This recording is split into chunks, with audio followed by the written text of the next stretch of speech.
Ron Murray, K104 Sports. It's the Keelon Russell takeover with us, Presidential Key, Duncanville Legend. How you doing today? I'm doing amazing. How about yourself? You're getting ready to head to Alabama. I'm doing great today. Thanks so much for pulling up. Gatorade Player of the Year, back-to-back state champion. Just talk to us why Alabama was the place for you. Oh, man, it was always a dream school. I always wanted to play in the high-intensity games. I always wanted to be in that environment. And I feel like it's one of those places that's going to give me somewhere long-term ASAP, you know what I'm saying?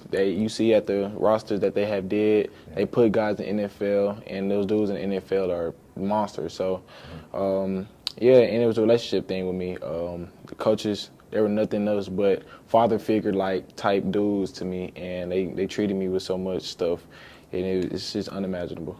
All right, so you head to the you head to the SEC. How excited are you to play against Colin Simmons at Texas, Caden Durham, he's over at LSU. You know, a lot of Duncanville guys all through the SEC. Yeah, I mean, shoot, seeing Colin Simmons, that boy a beast. I don't know. Nah, I'm just playing. I ain't never ducking no action, you know what I'm saying? You can line that man against me right now, and I bet you he probably, I ain't gonna lie, he gonna sack me a couple times, but but nah, I'm really excited, you know what I'm saying? There's a lot of dogs out there that I want to play against, and I just want to compete. I just want to go out there and just show them who I am. All right, along with that, at Duncanville, back-to-back state champion, just talk about how competitive it is out there and being able to help Coach Samples get his first state championship. Well, first of all, the competitiveness is like no other. You playing in Texas, first of all. You're playing at the highest classification in Texas, 6A D1. So you're getting all the competition that is going to head you to the biggest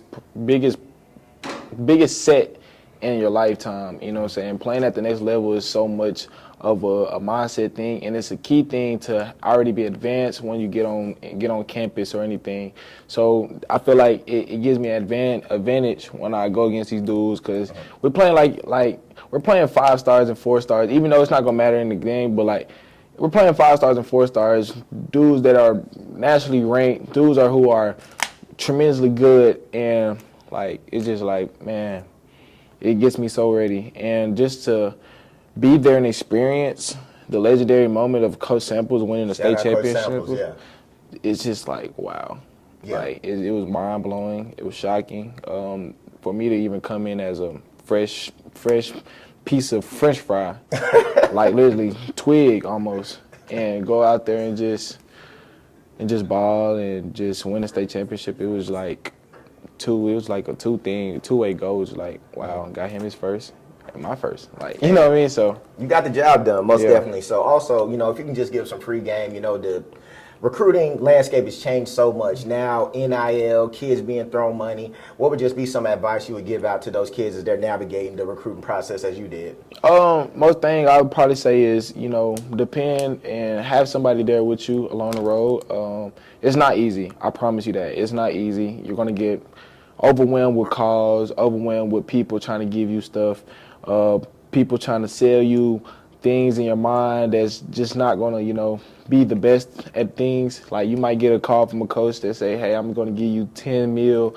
Then you might get a call from a coach that say, hey, I want to give you what, 500,000, but I promise you that we can give you the starting position. You know what I'm saying? It's just something that you got to have your people with, my mom and my dad. They were my ride or dies. Shout out to the parents. Yeah, they were my ride or dies, you know what I'm saying? And without them, I wouldn't, the whole situation thing, probably wouldn't be committed to where I'm at right now. And I just want to thank them. So, most definitely have someone by your side, and don't take the bait. It's simple. Just don't take the bait. And like I said, it's going to be a lot of coaches, a lot of schools, a lot of people going to try to sell you stuff out, sell you the words and all of that type of stuff. And it's up to you if you want to go for the money or if you want to put food on the table for your next generation of people, for real. So, yeah. All right, so with that, of course, you're headed to Alabama. Thank you again because you're leaving tomorrow. Jalen Milrose, he's already committed to the NFL draft. Mm-hmm. You're going there early. What are just some goals and aspirations for yourself as you get ready for, fall camp or spring balls right around the corner for you? Yeah, so with Jalen Milrose being gone, it's going to have to be a leadership thing in the locker room, on the field, outside, off the field things. It's going to have to be a leadership thing, and I feel like that's one of the biggest things because when first of all, you're going into another program. You're going into another atmosphere from high school. So the leadership's going to have to be up here now. Yeah. And then all of that. So when I get that, like, I look at it to where I have to be the big brother of these dudes that's already been big brothers. Like, so I feel like the leadership thing, I'm gonna have to, I'm gonna have to step up. I'm gonna have to, be on, and I'm gonna have to get everybody where it's supposed to be. Nothing, cause once you lose your quarterback, it's like you're almost losing half of a piece to the puzzle. So half of a side to a puzzle. So it's a big leap in the program when you lose your quarterback. So that and just taking over, just getting the starting position at any means by necessary, just doing what I'm supposed to do, go out there and rock out, be a dog. Keelon, Presidential Key, once again, thank you so much for coming in. The Keelon Russell Takeover. You got another reason to watch Alabama football. Ron Murray, K104, the biggest. Yes, sir.